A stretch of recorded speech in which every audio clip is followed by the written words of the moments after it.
My friends, what is happening? It's Emmy from Dime Que Escuchas, and I want to talk to you guys about Los Dels Fest. I went this past weekend, which, by the way, shout out to the media team. Thank you guys for letting me go. I was a little bit late on being actually able to cover the fest, but you guys were actually nice enough to let me go, and I'm so happy. This was actually the first time I went to Los Dels Fest. I didn't go last year. I'm gonna be honest.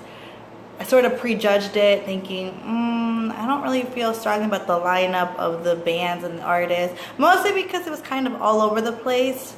But this year, I thought, come on, Emily, you say that you're a fan of music, you should be open-minded to go and check it out. So, I was proven wrong.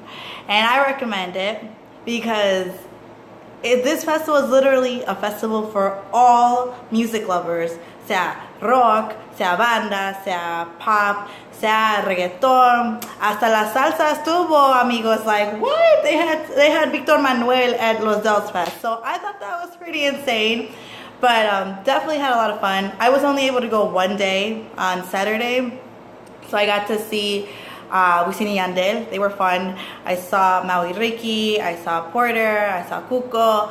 So I got to see a little bit of a different genre. I saw Chiqui Rivera. I've only maybe heard one or two of her songs, but I even got to see her. It was still pretty fun. I had a blast. Now, this is what I got to say about that festival.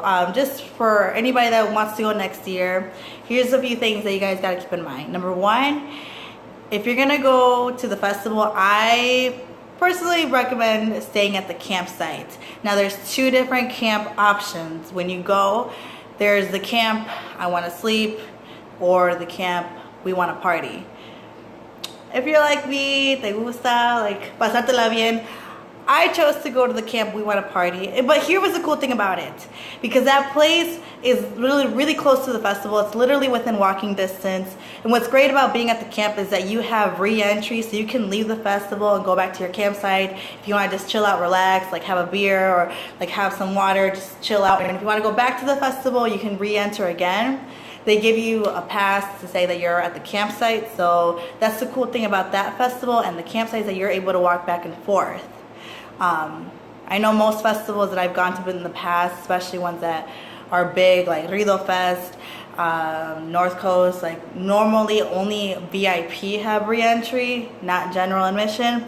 So even if you have general admission, you can go back and forth to the festival from your campsite. So that's what's cool about it. And the other thing, what I found was really cool, was we got to meet so many people that were staying there.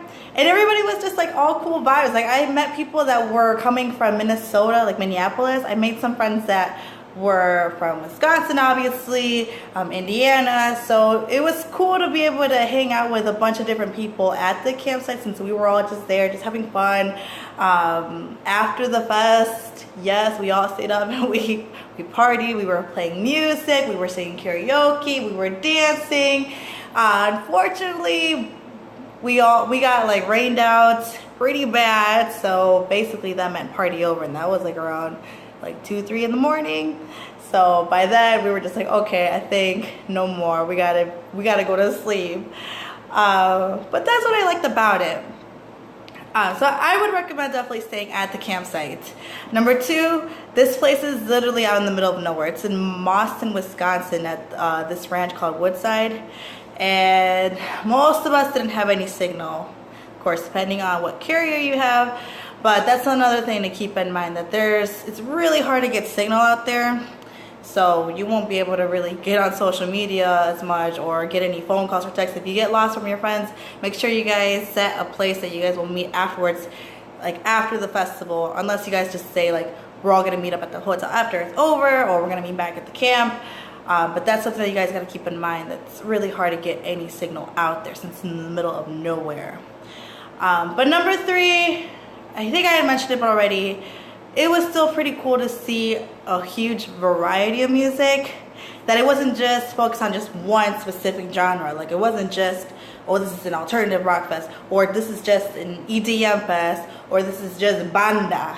I've seen all those festivals, especially in Chicago. You have Jaripeos, you have Rido Fest, obviously. You have Spring Awakening that's only focused on just one genre. And I think the whole point of Los Dels Fest, the people that are behind it, I think that's what they were mostly going for, is that they wanted to have it be a festival for anybody to go, because it's literally a fest of just celebrating Latino music from everywhere.